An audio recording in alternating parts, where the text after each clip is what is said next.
تو یہ کہانی جب آپ نے دریافت کی ہے تو یہ کہانی دریافت جن لوگوں کے بارے میں کی ہے سر ان کی بھی رائے لے لیں کہ ان کا موقف یہ ہے بھی ہے کہ نہیں. تو وہ آپ کو کہیں گے کہ ہمارے لیے حضرت معاویہ کی موت یا زندگی اتنی اہمیت کی حامل نہیں ہے کہ ہم اس کو سیلیبریٹ کریں. وہ تو کہتے ہیں ہم ان کو کوئی اہمیت دیتے ہی نہیں ہے, ہم ان کو اتنا امپورٹنٹ پرسنالٹی کے طور پہ نہیں مانتے. وہ کیا مانتے ہیں وہ ایک علیحدہ معاملہ ہے, لیکن کہتے ہیں اتنا بھی ہم نے سیریس نہیں لیا ہوا ان کو. یہ اسی طریقے سے ہے جیسا کہ بریلویوں کو یہ کیا کہانی کی کروائی جاتی ہے اور دیوبندیوں کو کہ اہل حدیث اماموں کو نہیں مانتے. ہم بھی بچپن میں, میرا خود بھی سارے فرقوں میں, مطلب میرا تو بلٹ اپ سارا بریلویت میں ہوا ہے. تو اب یہ بہت بڑی کہانی اور چل رہی ہے. آپ کسی اہل حدیث سے بھی جا کے پوچھے کہ یار آپ اماموں کو نہیں مانتے, وہ کہیں گے نعوذ باللہ ہم تو مطلب اماموں کی خدمات کو ہی لے کے چل رہے ہیں. چلے اگر امام حنیفہ رحمہ اللہ سے کوئی اختلاف بھی ہوا کسی مسئلے میں وہ تو الگ بات, باقی جو 3 بڑے فقہ کے امام ہیں, 3 وہ جو کہانی کرا کے بتائے گئے ہیں, یہ تو ہزاروں فقہ کے امام ہیں جن کے نام کتابوں میں ہیں لیکن وہ پبلکلی نہیں چلے.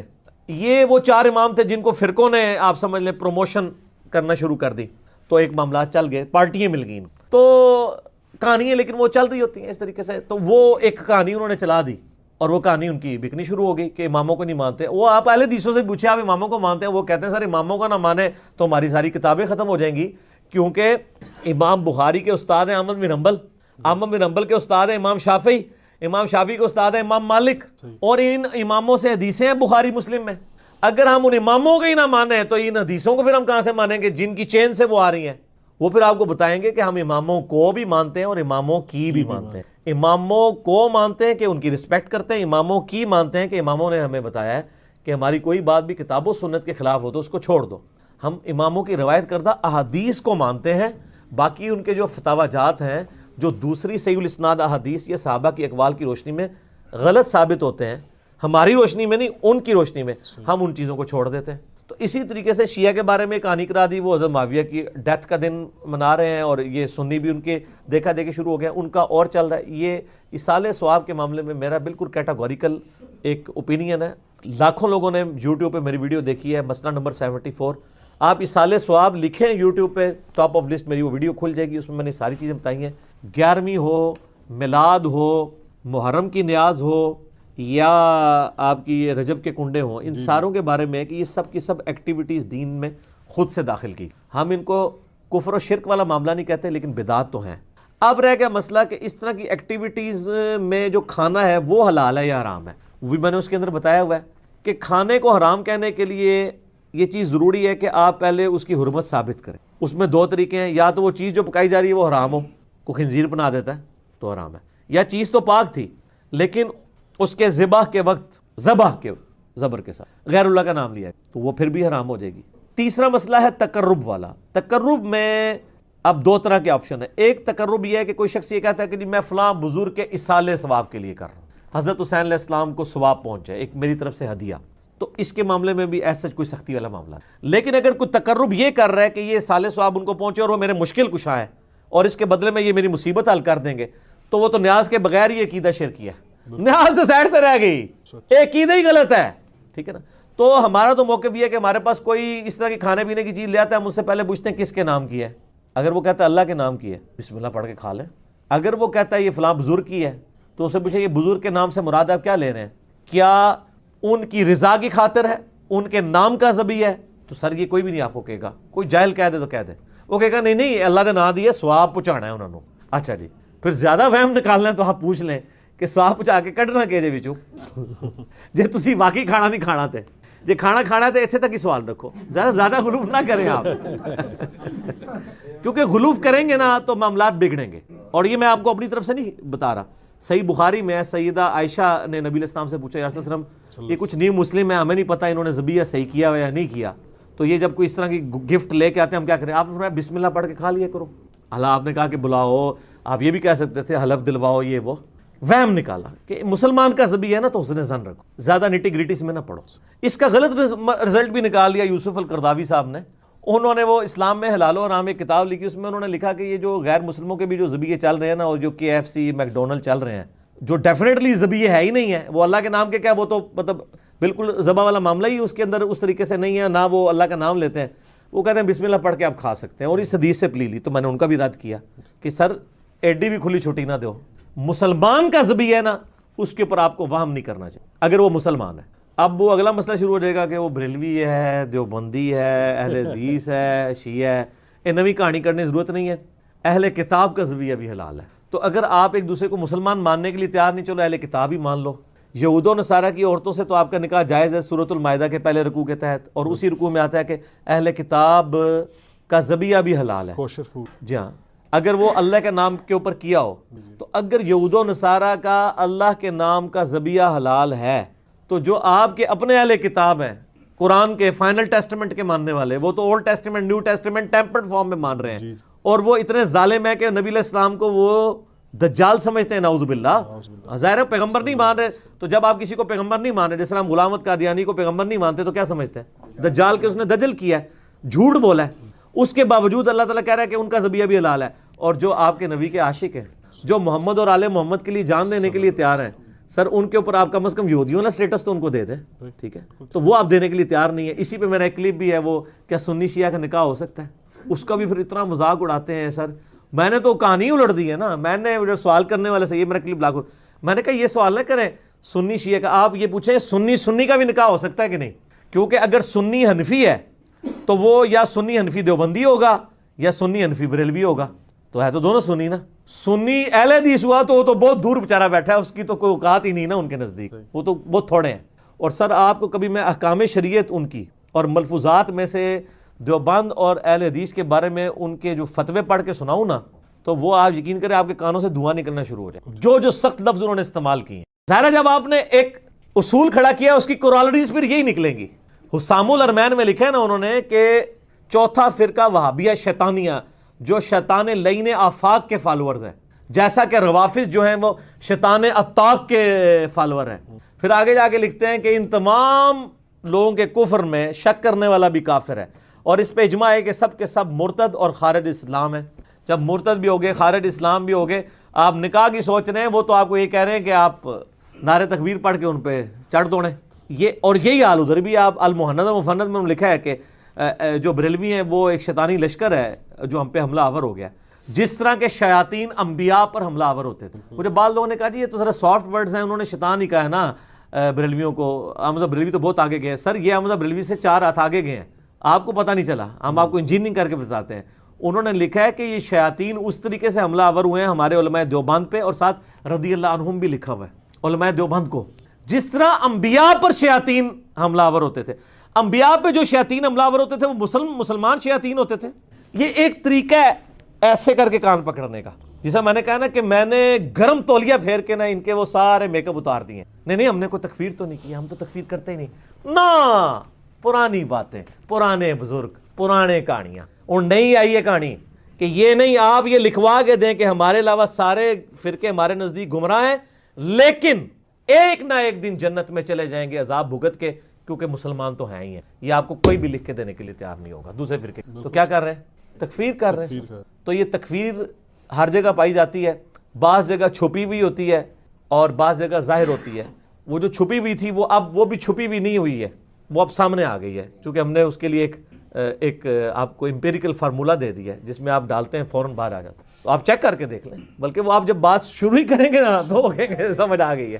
اکثر لوگ ہمارے بھائی جاتے ہیں نا تو وہ بات شروع کرتے ہیں, پتہ لگ گیا کہڑے اسٹیشن تو بول رہے ہیں. اب تو لوگ ڈرتے ہیں حدیث کا نمبر بھی مانگتے ہوئے, ٹھیک ہے نا, تو لوگ تو کہتے ہیں یہ گمراہی ہے حدیث کا نمبر مانگنا. تو اسی طریقے سے چلیں جس طریقے سے ہم آپ کو چلیں. ہاں بدعت ہو جائے گا, واقعی بالکل صحیح بات ہے, بدعت ہو جائے گا. سنت وظائف آپ صلی اللہ علیہ وسلم کی طرف سے تعلیم فرمائے ہوئے, ان میں سے پہلا وظیفہ یہی جس کا قرآن میں بھی ذکر آ گیا کہ جو ان الفاظ کے ساتھ ہمیں پکارے گا, اللہ تعالیٰ فرماتا ہے کذالک ننجی المؤمنین, ہم اہل ایمان کو بھی نجات دیں گے اس طریقے سے, صرف یونس کو نہیں, اہل ایمان کو بھی. چنانچہ اسی کانٹیکسٹ میں پہلا وظیفہ ہے یہ لا الہ الا انت سبحانک انی کنت من الظالمین کا. لیکن اس سے پہلے میں ایک امپورٹنٹ بات کروں دعا کے حوالے سے, کہ دعا کی قبولیت کا ایک پروٹوکول بھی ہے. ویسے تو آپ مسئلہ 82 دیکھیں گے, اس میں نے اور باتیں بھی کی ہیں, ٹاپک دوسری طرف چلا جائے گا, لیکن انصاف ہے کہ میں اس چیز کو بھی ایڈریس کروں. جامعہ ترمذی میں صحیح سند کے ساتھ یہ حدیث موجود ہے, انٹرنیشنل نمبر کے مطابق 593 نمبر حدیث ہے, اور یہ حدیث مشکات میں آپ کو پہلی جلد میں درود شریف والے چیپٹر میں بھی مل جائے گی. اور مشکات کو میں نے ڈکلیئر کیا ہے مشکات از دا انسائکلوپیڈیا آف حدیث, یعنی آپ کو جتنی حدیثیں اسکیٹرڈ فارم میں ملیں گی کتب ستہ اور اس سے بھی باہر 13 کتابوں میں, مشکات میں آپ کو مل جائیں گی. میں نے اسی لیے مشکات پہ پورا لیکچر ریکارڈ کروا دیا ہے, مسئلہ نمبر 111B کے عنوان سے مشکات المصابیح کا مکمل تعارف, وہ ضرور دیکھیں. یعنی مشکات 3 جلدوں میں آپ لے لیں تو انسائکلوپیڈیا آف حدیث آپ کے پاس آ گیا. 6294 احادیث ہیں, اور اس میں چونکہ احادیث کی تکرار نہیں ہے تو کتب ستہ اس کے علاوہ بھی 12-13 کتابیں جو ہیں اس میں کور ہیں, اس میں بھی یہ حدیث موجود ہے. جامعہ ترمذی میں انٹرنیشنل نمبر کے مطابق 593 نمبر.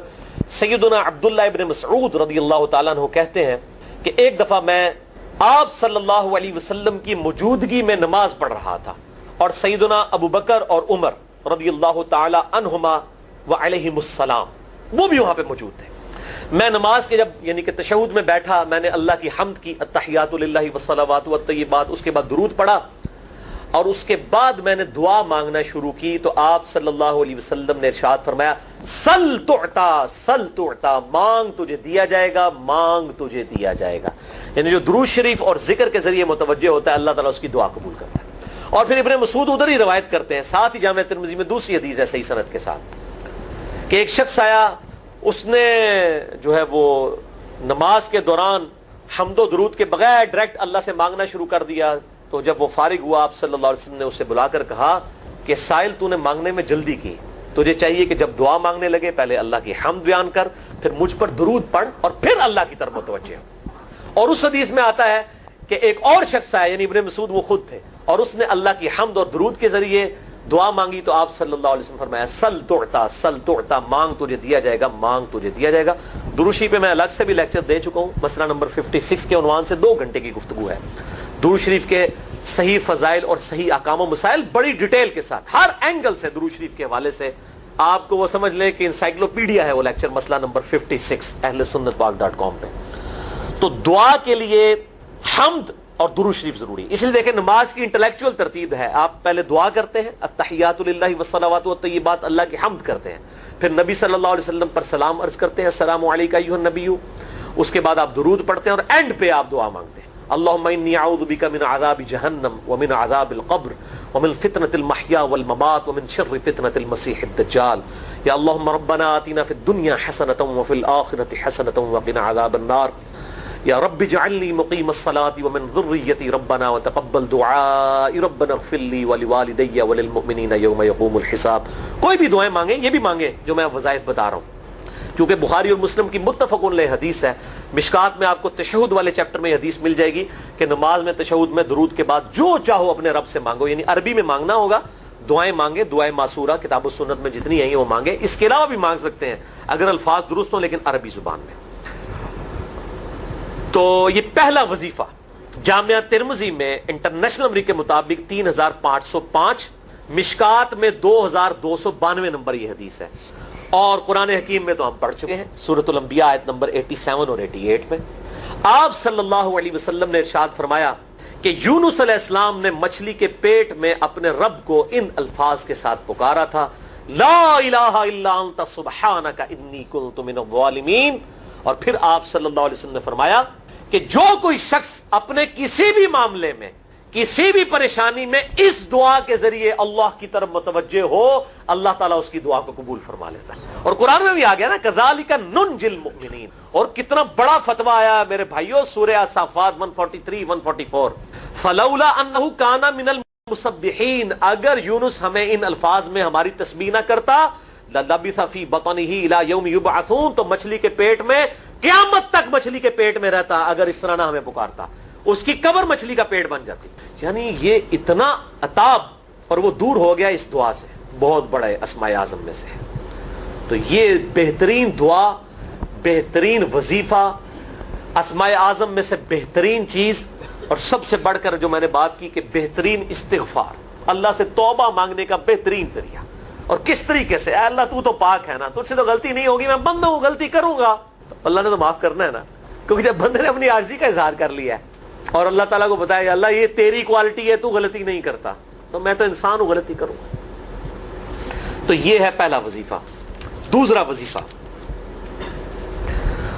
وہ بھی جامعہ ترمذی میں انٹرنیشنل نمبر کے مطابق 3524 نمبر حدیث ہے، لیکن ترمذی کا طریق جو ہے وہ ضعیف ہے. یہ میں پہلے بتا دوں، امام ترمذی نے ساتھ لکھا ہے یہ روایت کمزور ہے، لیکن ضروری نہیں ہوتی کہ روایت اگر ترمذی میں کمزور ہے تو کہیں اور وہ روایت صحیح نہیں موجود ہے.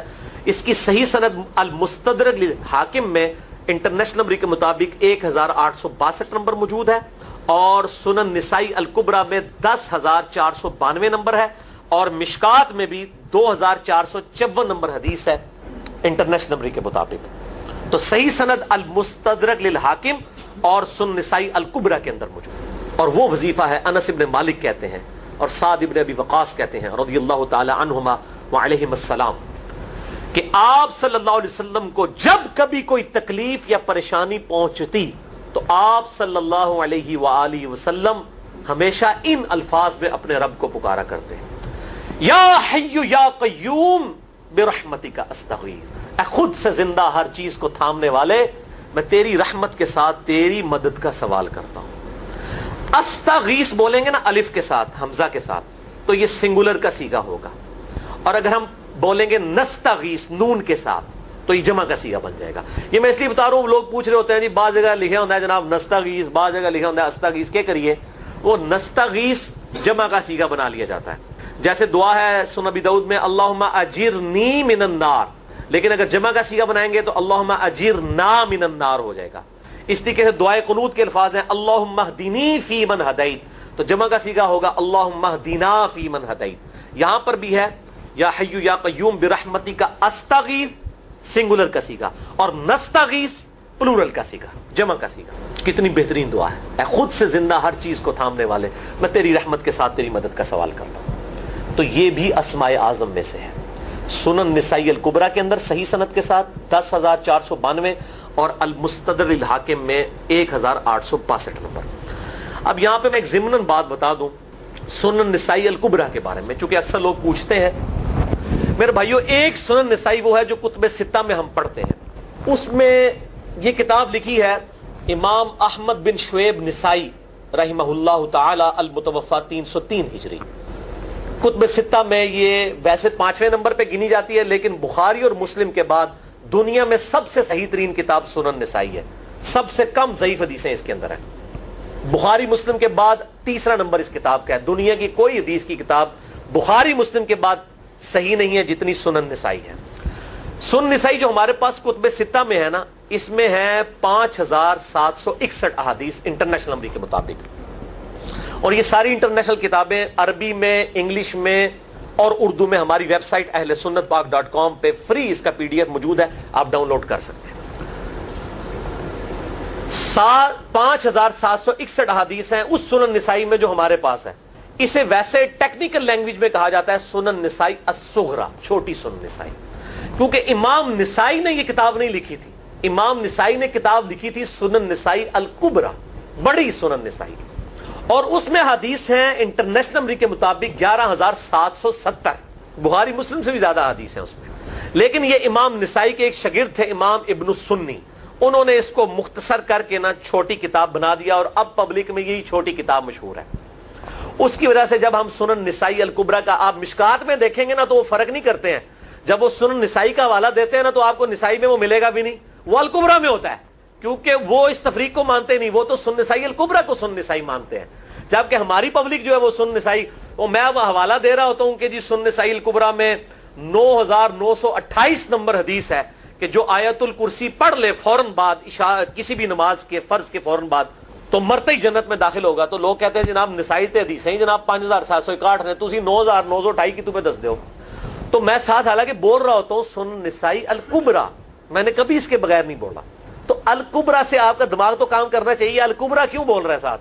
کوئی صغریٰ بھی ہے جس کی یہ الکبریٰ ہے بڑی، اور ہمارے گرین کارڈ میں یہ وظیفہ لکھا ہوا ہے الکبریٰ کے ساتھ. اسی طریقے سے جو میرا وہ واقعہ کربلا کے اوپر 150 اسناد پر مشتمل پمفلٹ ہے، ریسرچ پیپر نمبر 5B واقعہ کربلا کا حقیقی پس منظر 72 صحیح الاسناد احادیث کی روشنی میں. 72 کا تو ٹائٹل ہے شہدائے کربلا کی نسبت سے، احادیث اس میں 150 ہیں. اس میں اکثر حدیثوں کے حوالے میں نے سنن نسائی الکبریٰ سے دیے ہوئے ہیں. وہ لوگ کہتے ہیں مل ہی نہیں رہی ہے. تو میرے بھائی وہ سنن نسائی الکبریٰ آپ کے پاس ہوگی تو آپ کو ملے گا نا. تو سنن نسائی الکبریٰ الگ سے وہ اصل کتاب ہے، اس میں سے سنن نسائی الصغریٰ بنائی گئی ہے۔ اسی سنن نسائی الکبریٰ کا چیپٹر ہے خصائص علی، جس میں 194 حدیث ہیں سیدنا مولا علی رضی اللہ تعالیٰ عنہ وعلیہ السلام کی شان میں۔ امام نسائی نے ناسبیوں کے خلاف وہ کتاب کا وہ چیپٹر لکھا، وہ خصائص علی چیپٹر ہے سنن نسائی الکبریٰ کا۔ اس طریقے سے فضائل صحابہ بھی امام نسائی کی جو کتاب ہے وہ بھی اسی کتاب کا چیپٹر ہے۔ اسی طریقے سے عمل الیوم واللیلہ، صبح و شام کے جو اذکار ہیں وہ چیپٹر بھی اسی سنن نسائی الکبریٰ میں سے ہے۔ اسی میں یہ وظیفہ ہے کہ جو آیت الکرسی فرض نماز کے فوراً بعد پڑھتا ہے تو مرتے ہی جنت میں داخل ہوگا۔ میں نے اس کتاب کے اس چیپٹر کا حوالہ نہیں دیا، وہ الگ سے بھی چیپٹر چھپا ہوا ہے، جس طرح خصائص علی الگ سے ہے، فضائل صحابہ الگ سے ہے۔ خصائص علی تو ہمیں ہماری ویب سائٹ پہ بھی موجود ہے اہل سنت پاک.com پہ۔ فضائل صحابہ بھی اردو ترجمے اور تحکیم کے ساتھ چھپ چکی ہے، اور یہ عمل الیوم واللیلہ، دن رات کے جو اذکار ہیں، یہ بھی الگ سے عربی میں چھپی ہوئی ہے۔ تو میں اس کا حوالہ نہیں دیتا، میں سنن نسائی الکبریٰ کا کہتا ہوں 9928 آیت الکرسی کا وظیفہ۔ تو یہ سنن نسائی الکبریٰ کا میں نے حوالہ دیا ہے، یا حی یا قیوم برحمتک استغیث 10492 صحیح طریقہ ہے۔ بعض اوقات کسی ایک کتاب میں ضعیف، ترمذی کا اس کا طریق جو ہے وہ ضعیف ہے، سنن نسائی الکبریٰ اور المستدرک للحاکم کا طریق جو ہے وہ بالکل صحیح ہے۔ جس طریقے سے سنن ابی داؤد اور سنن ابن ماجہ میں کتاب النکاح چیپٹر میں حدیث ہے، اگر میں سجدہ جائز سمجھتا تو بیویوں کو کہتا کہ اپنے خامدوں کو سجدہ کریں اس حق کے سبب جو اللہ نے ان کو دیا ہے۔ تو ابو داؤد اور ابن ماجہ کی روایت ضعیف ہے، اس میں شریک القاضی مدلس ہے اور ان سے روایت کر رہے ہیں، اور مدلس کی ان والی روایت سما کی تصریح کے بغیر ضعیف ہوتی ہے۔ لیکن ہم اس حدیث کو صحیح کہتے ہیں کیونکہ اس سما کی تصریح سنن البہیقی کے اندر موجود ہے الکبریٰ میں، تو ہم پھر اس کی بنیاد پہ کہتے ہیں چونکہ وہاں پر صحیح، لہذا اس کو ہم کہتے ہیں شواہد کی بنیاد پہ صحیح۔ یہ میں آپ کو ٹیکنیکل چیزیں بتا رہا ہوں، یہ وہ چیزیں جو آپ کے کئی وہ جو بڑے بڑے علماء پڑھ کے فارغ ہوتے ہیں ان کو بھی یہ باتیں نہیں پتہ ہوتی ہیں، وہ کہتے ہیں جناب آپ کی تو پڑھے ہو، اور میں کہنا پائی میرے آئنسٹائن تے نیوٹن کو کسی مدرسے تو پڑھنے کی ضرورت نہیں ہوتی، نیوٹن 8ویں کلاس ہی نسیا ہوا ہے، آج نیوٹن ہوتے پی ایچ ڈی ہوتی فزکس تھی۔ مجھے غامدی صاحب کا جملہ یاد آیا، ان سے کسی نے پوچھا کہ یہ جو روایتی علماء ہیں اور مولانا مودودی آپ ان کو کیسے دیکھتے ہیں؟ ان کا روایتی علماء جو ہیں یہ تو مدرسوں کے اسٹوڈنٹس اور فاروق تحصیل ڈگری ہولڈر ہیں، اور مودودی صاحب جو ہیں ان کی مثال تو آئنسٹائن اور نیوٹن والی ہے، ان کے اوپر پی ایچ ڈیز ہوتی ہیں، یہ گاڈ گفٹڈ صلاحیتیں ہوتی ہیں۔ ان مدرسوں کی آؤٹ پٹ مودودی صاحب اور ڈاکٹر اسرار، ڈاکٹر ذاکر نائک اور احمد دیدار صاحب تو نہیں ہو سکتے، یہ گاڈ گفٹڈ صلاحیتیں ہوتی ہیں۔ تو میں اس لیے ساتھ ساتھ کلیئر کر رہا ہوں تاکہ یہ جو ایمبیگوٹیز آتی ہیں اس حوالے سے وہ کلیئر ہو جائیں۔ بہرحال یہ دوسرا وظیفہ ہو گیا۔ اب تیسرا وظیفہ جو ہے کمال وظیفہ، صحیح بخاری میں موجود ہے، انٹرنیشنل نمبر کے مطابق 4563 نمبر۔ ابن عباس رضی اللہ تعالی عنہما کہتے ہیں وعلیہم السلام، وہ کہتے ہیں کہ سیدنا ابراہیم علیہ السلام کو جب آگ میں پھینک رہے تھے نا، تو ابراہیم علیہ السلام نے اس وقت کہا تھا حسبنا اللہ ونعم الوکیل، ہم نے اللہ ہی پر بھروسہ کیا اور وہی بہتر کارساز ہے۔ اور تمہارے نبی صلی اللہ علیہ وسلم کو بھی جب مصیبت اور پریشانی آتی تھی وہ بھی پڑھا کرتے تھے حسبنا اللہ ونعم الوکیل، ہم نے اللہ ہی پر بھروسہ کیا اور وہی بہتر کارساز ہے۔ اس کے اندر وہ شعر جو بنا دیا نا، نعم المولا ونعم النصیر، ویسے الگ سے آیت ہے، الگ سے آیت ہے، لیکن یہ شعر نہیں بنانا، بس اتنا ہی وظیفہ ہے، حسبنا اللہ ونعم الوکیل۔ اور یہ جو انہوں نے کہا کہ نبی صلی اللہ علیہ وسلم بھی یہ کہتے تھے، اس کا ذکر الحمدللہ قرآن میں بھی موجود ہے، اس سے بھی بڑھ کر سورہ آل عمران کی 173 نمبر آیت میں ہے کہ جب نبی صلی اللہ علیہ وسلم اور اہل ایمان کو یہ خبر پہنچی کہ کافر ان کے خلاف سازشیں کر رہے ہیں، تو نبی اور اہل ایمان نے پکارا حسبنا اللہ ونعم الوکیل۔ تو حسبنا اللہ ونعم الوکیل قرآن کی آیت بھی ہے، اور یہ ہے وہ آیت، وظیفہ قرآن میں آیا ہوا ہے، یہ آل عمران 173 اور صحیح بخاری 4563۔ اور مجھے بڑا وجد آیا کہ ابراہیم علیہ السلام کو جب آگ میں پھینکنے لگے تھے انہوں نے اس وقت اللہ کو ان الفاظ کے ساتھ پکارا حسبنا اللہ ونعم الوکیل۔ اچھا، یہ جتنے بھی وظیفے ہیں نا میرے بھائیوں، ان کا فائدہ اسی وقت ہے جب آپ کو ترجمہ بھی ان کا آتا ہوگا، ورنہ آپ روزانہ جتنی مرضی تسبیح کھینچتے رہے کوئی فرق نہیں پڑے گا۔ اس لیے میرا ایک پرسنل مشورہ ہے کہ جب بھی یہ وظیفے پڑھے نا آپ، اردو ترجمہ بے شک آتا بھی ہو رہا ہے، ایک دفعہ اپنی زبان میں اس کو ریپیٹ کریں، یعنی آپ پڑھیں حسبنا اللہ ونعم الوکیل، میں نے اللہ ہی پر بھروسہ کیا اور وہی بہتر کارساز ہے۔ آپ دیکھیں یہ صوت القرآن چینل میں جب وہ عربی چل رہی ہوتی ہے، جیسے ہی وہ مراج الدین خان کا ترجمہ شروع ہوتا ہے نا، کیسے کب کبھی تاری ہو جاتی ہے، کیونکہ ہماری زبان میں بات ہو رہی ہوتی ہے نا، ابھی ابھی تو نہیں قیام اللیل میں رو رہے ہوتے، ان کی زبان میں بات ہو رہی ہوتی ہے، اپنی زبان کا اثر ہوتا ہے۔ اسی طریقے سے آپ لا الہ الا انت سبحانک انی کنت من الظالمین، یا حسبنا اللہ ونعم الوکیل یا حی یا قیوم برحمتک استغیث، جو بھی وظیفے پڑھیں نا، ایک دفعہ ان وظیفوں کو جب آپ الگ سے دعا مانگ رہے ہوں اس وقت اس کو آپ اپنی زبان میں بھی دہرائیں. اور اس کے لیے کوئی تسبیح نہیں کھینچنے کی ضرورت کہ آپ نے اتنے 100 دفعہ پڑھنا ہے. تسبیح تو ویسے ٹھیک ہے، وہ آپ استعمال کر سکتے ہیں، لیکن آپ چلتے پھرتے اٹھتے بیٹھتے ہر وقت جس حالت میں بھی، اور صحیح مسلم میں حدیث ہے کہ یہ جو وظائف ہیں ان کے لیے تو کوئی وضو بھی کیا، غسل بھی پروٹوکول نہیں ہے. اب عائشہ کہتی ہیں نبی صلی اللہ علیہ وسلم حالت جنابت میں بھی اللہ کو یاد کر لیا کرتے تھے. صحیح مسلم میں حدیث موجود ہے، جنابت والے چیپٹر میں، ہر حال میں اللہ کو یاد کرتے تھے. اور جو قرآن میں بھی دعائیں یا اذکار آئی ہیں نا، جب آپ حالت جنابت میں بھی اس کو کریں گے نا تو اس پہ قرآن کا حکم نہیں لگے گا. تو جامعہ ترمذی اور ابو داؤد میں جو حدیث ہے کہ حضرت علی کہتے ہیں نبی صلی اللہ علیہ وسلم کو حالت جنابت کے علاوہ کوئی اور حالت قرآن پڑھنے سے مانے نہیں ہوتی تھی، تو اس سے مراد قرآن کی تلاوت ہے. اگر قرآن کی دعائیں جیسے ہیں بسم اللہ الرحمن الرحیم، یہ بھی تو قرآن ہے، سبحان اللہ بھی تو قرآن ہے، الحمدللہ بھی تو، یہ اذکار جو ہے نا جب آپ اذکار کی نیت سے پڑھ رہے ہوں گے پھر یہ قرآن نہیں شمار ہوں گے، ذکر شمار ہوں گے. اور اس کے لیے نہ وضو پروٹوکول ہے اور نہ غسل کا ہونا ضروری ہے، ہر حال میں اللہ کو یاد کریں. تو یونس علیہ السلام نے کتنے یاد کیتا ہے؟ پھر ظلمات، مچھلی کے پیٹ میں، جہاں نہ کوئی اگربتی تھی اور تعفن پھیلا ہوا تھا اور اندھیرا ہی اندھیرا تھا، یہاں پہ وہ جناب کس طرح وہ روشن کرتے ہیں، پھر 1.25 لاکھ دفعہ پڑھواتے ہیں.